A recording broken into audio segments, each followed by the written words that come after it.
beribadah secara teratur, memberi sikap yang terbaik, dan kita bersama-sama akan menghadap Tuhan kita Yesus Kristus. Mari dengan iman dan segala kerendahan hati kita mengakui bahwa pertolongan kita ialah datang dari pihak Allah yang menciptakan langit dan bumi beserta dengan isinya. Dialah Tuhan yang tiada pernah meninggalkan perbuatan tangannya. Turunlah atas kita sekalian anugerah dan sejahteranya, sementara kita berbuat bakti kepadanya. Biarlah berkat Tuhan tercurah atas ibadah pada pagi hari ini, dari awal sampai kepada akhirnya. Diberkati kita sekalian ibadah hari ini dibuka di dalam nama Tuhan Yesus Kristus. Haleluya. Amin. Dengarlah firman Tuhan. Kasihlah Tuhan Allahmu dengan segenap hatimu, dengan segenap jiwamu, dan dengan segenap akal budimu. Itulah hukum yang terutama dan yang pertama. Dan hukum yang kedua yang sama dengan itu ialah kasihlah sesamamu manusia seperti dirimu sendiri. Amin. Saya percaya bahwa setiap kita pagi hari ini telah mempersiapkan diri untuk kita boleh memberi yang terbaik buat Tuhan melalui setiap pujian penyembahan yang kita naikkan. Sebab Dia Allah yang besar, Dia Allah yang ajaib, sebab Dia yang layak disembah. Mari sama-sama kita mendatang dalam hadirat Tuhan. Besar dan ajaiblah karya-Mu, adil dan benarlah jalan-Mu. Raja segala macam yang maha kuasa, yang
Kami datang Tuhan dengan penuh ucapan syukur kami Tuhan di hadapan untuk menaikkan pujian kami untuk hormat kemuliaan, bahwa kami Tuhan dimanapun kami berada saat ini, meskipun kami terhalang tempat, kami terhalang jarak, tapi kami percaya Tuhan, kami pagi hari ini menikmati hadirat-Mu ya Bapa, bahwa kami Tuhan, kami boleh menyembah. Terpujilah Kau Tuhan Yesus, karena percaya hari ini kami rasakan berkat pertolongan yang ajaib dari Engkau ya Bapa. Terpujilah Kau Tuhan sekarang sampai selama-lamanya, karena kami siap Tuhan, kami siap untuk menyenangkan hati-Mu di dalam nama Tuhan Yesus. Haleluya, amin. Ya, shalom saudara-saudara kasih dalam nama Tuhan Yesus, dimanapun engkau berada saat ini. Hari ini kita memuji Tuhan, kita sembah Tuhan sebagai Allah yang ajaib. Amin.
Haleluya. Mari sama-sama kita mau sambut firman Tuhan sesuai dengan rindu kita, bahwa kita mau selalu dekat dengan Tuhan, memilih bagian terbaik untuk kita berada bersama dengan Tuhan. Sebab itu harta yang paling berharga.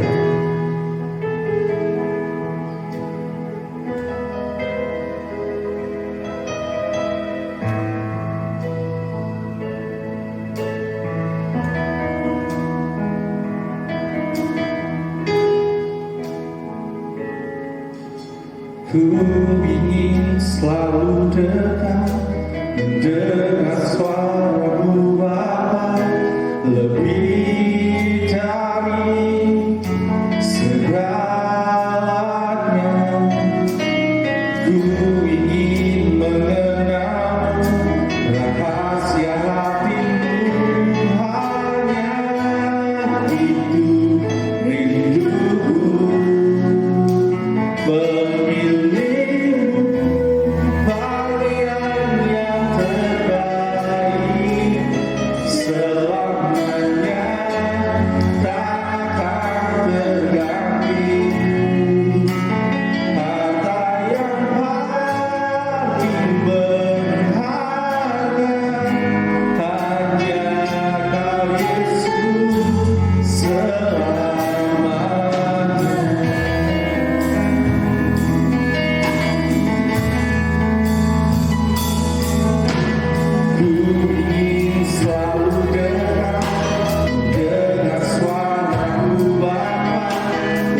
Bapa, kami bersyukur untuk hari ini.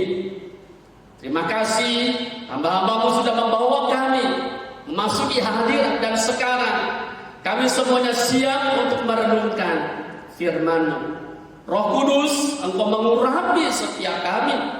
Hamba-Mu pun yang terbatas menaruh diri dalam kedaulatan. Kami sambut kebenaran firman-Mu dengan rasa penuh ucapan syukur demi nama Tuhan Yesus Kristus. Haleluya. Amin. Jemaat Tuhan yang terkasih, mari kita membuka Alkitab kita. Kita membaca dalam kitab Bilangan pasal 13. Pertama kita akan membaca ayat yang pertama sampai ayat yang ketiga. Bilangan pasal 13 ayat 1, 2 dan ayat 3. Demikian firman Tuhan. Tuhan berfirman kepada Musa, suruhlah beberapa orang mengintai tanah Kanaan yang akan kuberikan kepada orang Israel. Dari setiap suku nenek moyang mereka haruslah kau suruh seorang, semuanya pemimpin-pemimpin di antara mereka. Lalu Musa menyuruh mereka dari padang gurun Paran sesuai dengan titah Tuhan. Semua orang itu adalah kepala-kepala di antara orang Israel. Setelah ini kemudian Musa mengutus 12 orang pengintai. Lanjut kita akan membaca ayat yang ke-25 mulai. Sesudah lewat 40 hari pulanglah mereka dari pengintaian negeri itu, dan langsung datang kepada Musa, Harun dan segenap umat Israel di Kades, di padang gurun Paran. Mereka membawa pulang kabar kepada keduanya dan kepada segenap umat itu, dan memperlihatkan kepada sekaliannya hasil negeri itu. Mereka menceritakan kepadanya, kami sudah masuk ke negeri kemana kau suruh kami, dan memang negeri itu berlimpah-limpah susu dan madunya, dan inilah hasilnya. Hanya bangsa yang diam di negeri itu kuat-kuat, dan kota-kotanya berkubu dan sangat besar. Juga keturunan Enak telah kami lihat di sana. Orang Amalek diam di tanah Negeb, orang Het, orang Yebus dan orang Amori diam di pegunungan. Orang Kanaan diam sepanjang laut dan sepanjang tepi sungai Yordan. Kemudian Kaleb mencoba menenteramkan hati bangsa itu di hadapan Musa. Katanya, tidak, kita akan maju dan menduduki negeri itu, sebab kita pasti akan mengalahkannya. Tetapi orang-orang yang pergi ke sana bersama-sama dengan dia berkata, kita tidak dapat maju menyerang bangsa itu, karena mereka lebih kuat daripada kita. Juga mereka menyampaikan kepada orang Israel kabar busuk tentang negeri yang diintai mereka dengan berkata, negeri yang telah kami lalui untuk diintai adalah suatu negeri yang memakan penduduknya. Dan semua orang yang kami lihat di sana adalah orang-orang yang tinggi-tinggi perawakannya. Juga kami lihat di sana orang-orang raksasa, orang Enak yang berasal dari orang-orang raksasa. Dan kami lihat diri kami seperti belalang, dan demikianlah juga mereka terhadap kami. Amin. Jemaat Tuhan yang terkasih, khotbah hari ini saya beri subtema ketakutan menghilangkan pengharapan. Ada beberapa hal yang dicatat oleh Alkitab bahwa tanah Kanaan adalah tanah yang diberikan Allah untuk menjadi milik bangsa Israel. Tanah Kanaan bukan tanpa penghuni, tetapi tanah itu sudah dikuasai, sudah berpenghuni. Dan untuk memiliki tanah itu, bangsa Israel harus menaklukkan penghuninya. Kemudian dikirimlah 12 pengintai memasuki negeri Kanaan. Dan 12 pengintai itu sepakat, dan mereka melihat sebuah bukti bahwa negeri itu adalah negeri yang berlimpah-limpah susu dan madu, negeri yang subur. Sebagai bukti delima dan arah. Jemaat Tuhan yang terkasih, namun dilihat dari bacaan yang kita baca hari ini, mereka juga diperhadapkan dengan sebuah kenyataan bahwa di negeri itu ada masalah yang melampaui kekuatan mereka. Ayat 28, 29. Negeri itu adalah negeri yang kuat dan bertumbuh, dihuni oleh orang Amalek, orang Het, orang Yebus, orang Amori, dan juga orang-orang keturunan Enak. Mereka adalah raksasa. Ini adalah masalah yang bagi bangsa Israel melampaui dari kekuatan mereka. Ayat 31. Penghuni ternak Kanaan lebih kuat dari Israel. Itu adalah kenyataan yang ada. Mereka menghadapi masalah di tengah-tengah firman pesan bahwa Tuhan memberikan sebuah pengharapan tanah Kanaan akan menjadi milik mereka. Kemudian hari ini kita akan melihat ketika ada sebuah masalah yang melampaui dari kekuatan mereka, ada dua sikap yang diperhadapkan kepada kita untuk kita hari ini belajar bagaimana ketika saat menghadapi masalah yang sulit dan seolah-olah susah untuk diselesaikan atau ditaklukkan. Yang pertama, kita melihat sikap dari kelompok yang pertama yang terdiri dari 10 pengintai. 10 pengintai dipenuhi rasa ketakutan. Rasa ketakutan itu kemudian memunculkan rasa khawatir yang berlebihan. Ketika melihat masalah yang ada, mereka lupa akan harapan bahwa yang sudah berbicara kepada mereka adalah Tuhan. Tuhan yang sudah berkata akan memberikan tanah Kanaan kepada mereka. Tanah yang subur, tanah yang dipenuhi dan berlimpah-limpah susu dan madu. Tetapi rasa ketakutan itu yang dimunculkan oleh 10 orang kepala, mereka khawatir, mereka dipenuhi rasa tidak tenang, mereka ragu-ragu dan tidak percaya, sehingga mereka akhirnya bertindak yang menyimpang. Mereka lupa bahwa sebelumnya mereka mendapat anugerah yang luar biasa. Allah yang mereka sembah, Allah Abraham, Ishak dan Israel, telah mengalahkan Mesir, memukul Mesir, sehingga mereka bisa keluar dari perbudakan. Namun ketika mereka dibawa ke dalam sebuah harapan, mereka mendapatkan tanah pusaka. Namun ketika melihat masalah yang di depan mereka, mereka menjadi ketakutan, kepercayaan mereka hilang. Sikap yang pertama yang dimunculkan oleh 10 orang pengintai ini adalah mereka memilih tidak percaya. Mereka tidak memandang Allah yang ada di belakang mereka, Allah yang sudah memihak mereka, Allah yang telah mengerjakan perkara-perkara besar dalam hidup mereka. Akibatnya apa?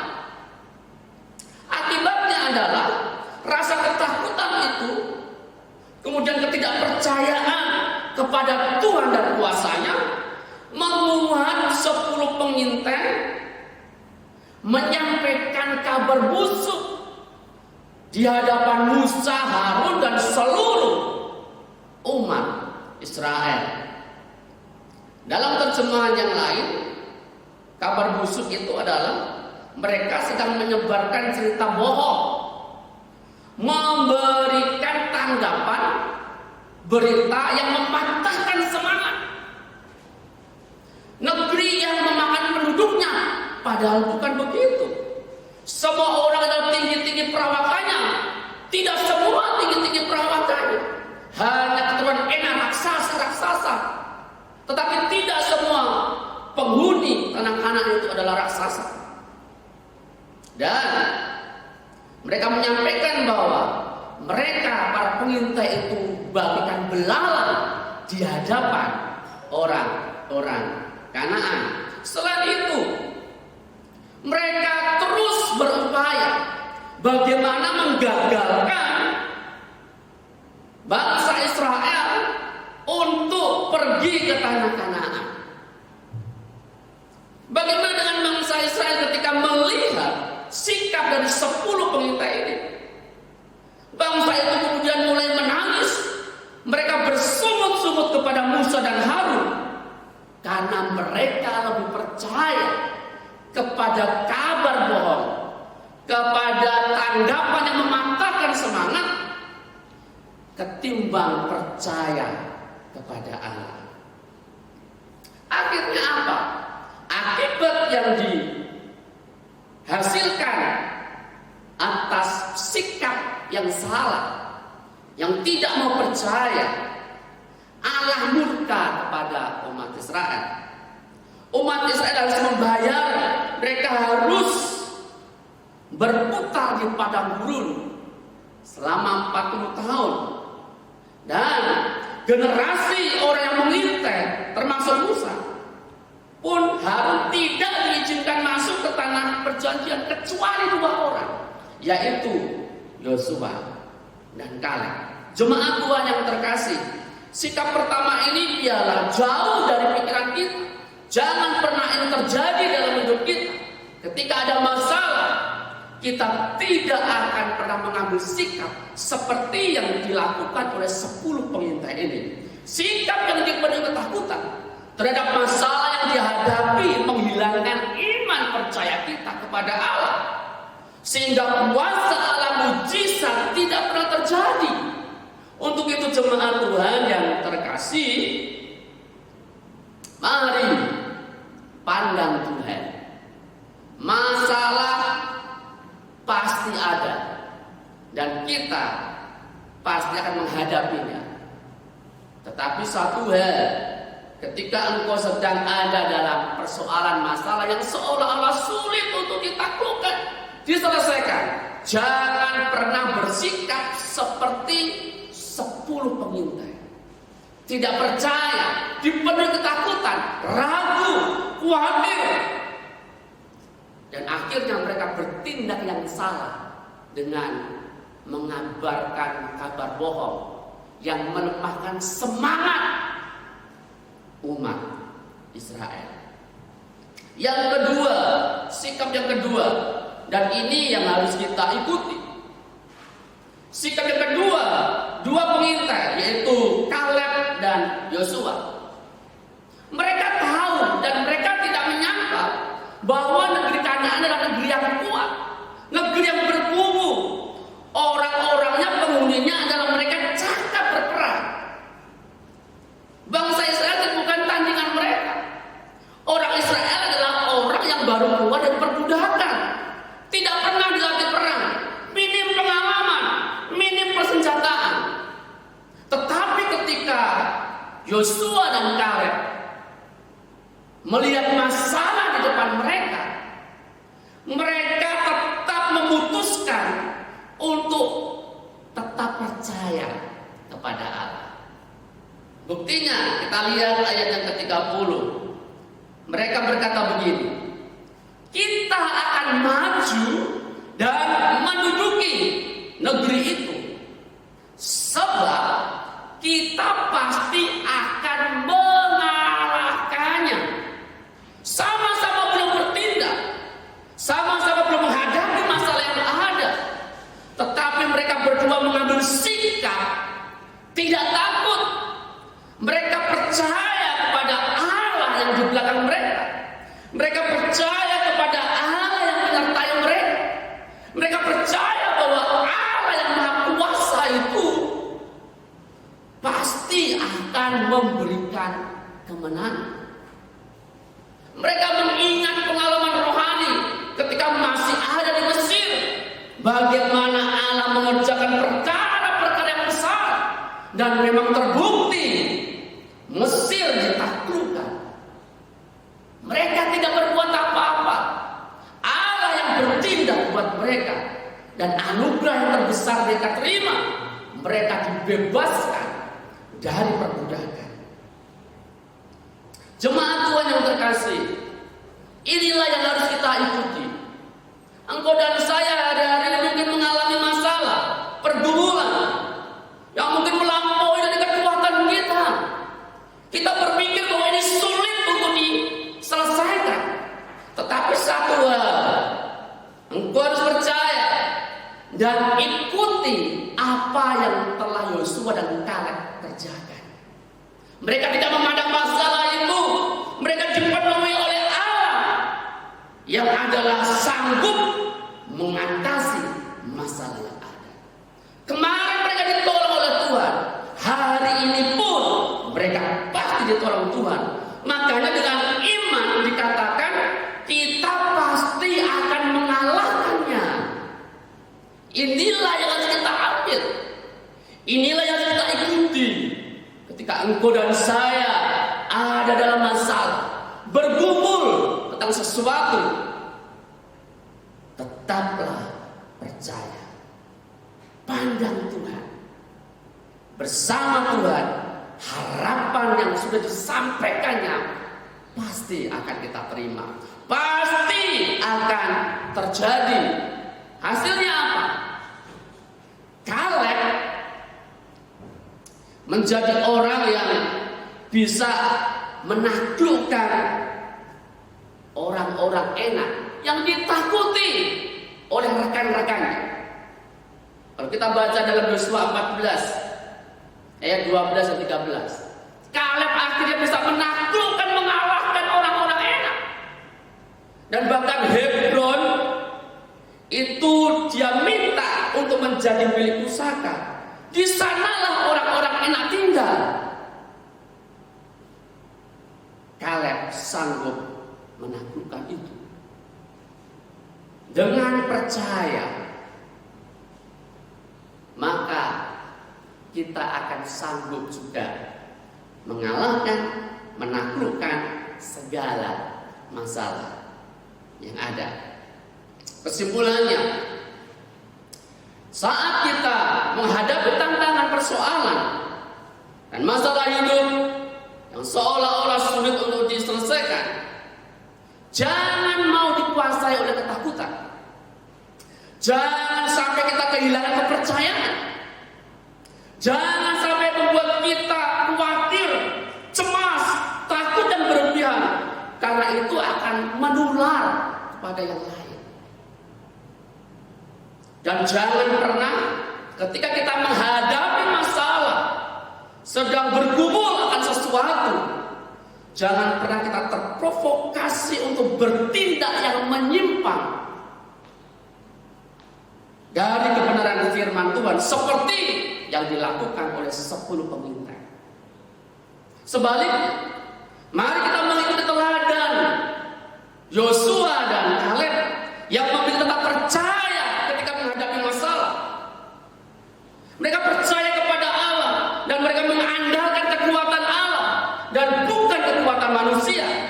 Bagi orang percaya, kuasa Allah jauh lebih besar dari masalah yang dihadapi. Bersama dengan Tuhan pasti ada kemenangan, dan itu terbukti. Dan kita semua ketika tetap percaya kepada Allah, Allah yang di pihak kita akan mengerjakan secara luar biasa dan membawa kita pasti mencapai kemenangan.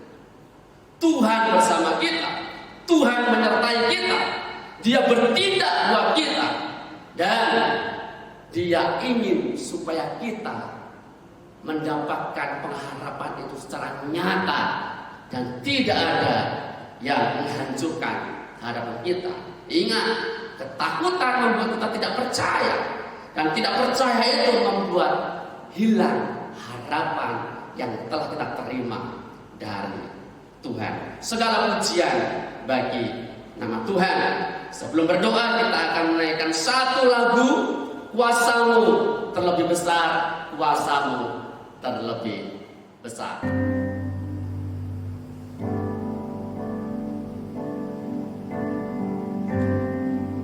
Kuasamu terlebih besar, Tuhanku terlebih besar.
masalah tantangan yang ada bersama dengan Tuhan pasti akan kami taklukkan. Kami percaya dengan yakin dan sungguh-sungguh pengharapan yang daripadamu akan menjadi nyata. Terima kasih Bapa. Ajar kami Roh Kudus tidak hanya puas untuk mendengar firman-Mu, tapi biarlah Engkau membawa kami senantiasa untuk menjadi pelaku firman. Segala pujian hanya bagi-Mu. Kami menaikkan ucapan syukur buat firman-Mu demi nama Tuhan Yesus Kristus. Haleluya. Amin. Jemaat Tuhan yang terkasih, ada beberapa hal yang akan disampaikan. Yang pertama, jemaat jika ingin memberkati pekerjaan Tuhan bisa membawa persembahan Bapak Ibu ke gereja. Gereja dibuka dari mulai jam 7 sampai jam 10. Silakan jemaat Tuhan bisa membawa persembahan ke gereja, atau jika tidak ingin gereja, Bapak Ibu bisa mentransfer ke rekening gereja yang sudah diumumkan di grup keluarga besar Kia Kendal. Puji nama Tuhan, kita akan mengakhiri ibadah kita dan kita akan menaikkan doa syafaat kepada Tuhan. Bapa, kami sungguh bersyukur buat ibadah hari ini.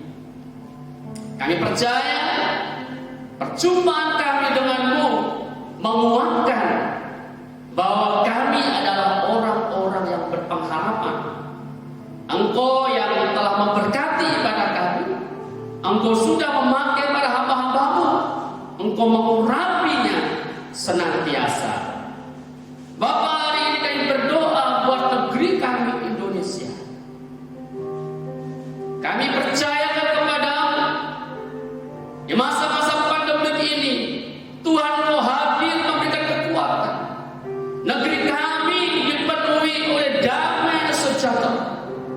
Semua orang dikuasai oleh-Mu dan mereka menaruh percaya kepada Tuhan. Engkau memenuhi negeri kami dengan sukacita dan damai sejahtera. Dan dengan iman kami perkatakan, di dalam nama Yesus Kristus, negeri kami dipulihkan oleh Tuhan. Kami berdoa untuk para pemimpin kami, Engkau menguasai mereka. Secara khusus tenaga kesehatan yang terus ada di garda terdepan dalam melawan COVID-19. Tuhan, Engkau menolong menyertai mereka. Ketika ada orang-orang yang terpapar, mereka dirawat di rumah sakit atau mengalami isolasi mandiri, ya Bapak, tangan-Mu terulur untuk menolong mereka. Tuhan menyembuhkan, Tuhan memulihkan mereka. Kami percaya negeri kami akan sanggup melewati keadaan ini. Demikian juga kami berdoa untuk Kabupaten Kendal. Tuhan menolong, Tuhan melawat kabupaten kami. Di dalam anugerah-Mu, Kabupaten Kendal dipulihkan oleh Tuhan. Orang-orang mengalami kesembuhan ketika mereka mengizinkan terpapar, harus dirawat. Tuhan, Engkau juga bertindak memberikan pemulihan kepada mereka. Terima kasih ya Aba ya Bapa. Kami sungguh bersyukur karena memiliki Engkau. Inilah doa syafaat kami yang kami naikkan dengan penuh iman dan percaya demi nama Tuhan Yesus Kristus. Haleluya, haleluya, haleluya. Dan sekarang ya Aba ya Bapa, kami semuanya akan menaikkan doa sebagaimana Yesus Kristus Tuhan kami mengajar kami berdoa. Bapa kami, Bapa kami yang di surga, dikuduskanlah nama-Mu, datanglah kerajaan-Mu, jadilah kehendak-Mu di bumi seperti di surga. Berikanlah kami pada hari ini makanan kami yang secukupnya, Dan ampunilah kami akan kesalahan kami, seperti kami juga mengampuni orang yang bersalah kepada kami. Dan janganlah membawa kami ke dalam pencobaan, tetapi lepaskanlah kami daripada yang jahat. Karena Engkau-lah yang mempunyai kerajaan dan kuasa dan kemuliaan sampai selama-lamanya. Amin. Jemaat Tuhan yang terkasih, sekarang arahkan pandanganmu kepada Dia yang siap memberkatimu, dan sekarang angkatlah tanganmu dan terimalah berkat Tuhan. Tuhan memberkati engkau dan melindungi engkau. Tuhan menyinari engkau dengan wajah-Nya dan memberi engkau kasih karunia. Tuhan menghadapkan wajah-Nya kepadamu dan memberi engkau damai sejahtera. Biarlah berkat dari Allah Tritunggal, Bapa, Putra, dan Roh Kudus dilimpahkan atas kehidupanmu mulai hari ini sampai selama-lamanya, bahkan sampai Maranatha Tuhan datang kedua kali menjemput kita untuk tinggal dalam kerajaan-Nya. Selagi kita masih tinggal di dunia ini, biarlah kita tetap menjaga supaya iman kita kedapatan setia sampai kepada akhirnya. Diberkatilah kita sekalian di dalam berkat nama Tuhan Yesus Kristus.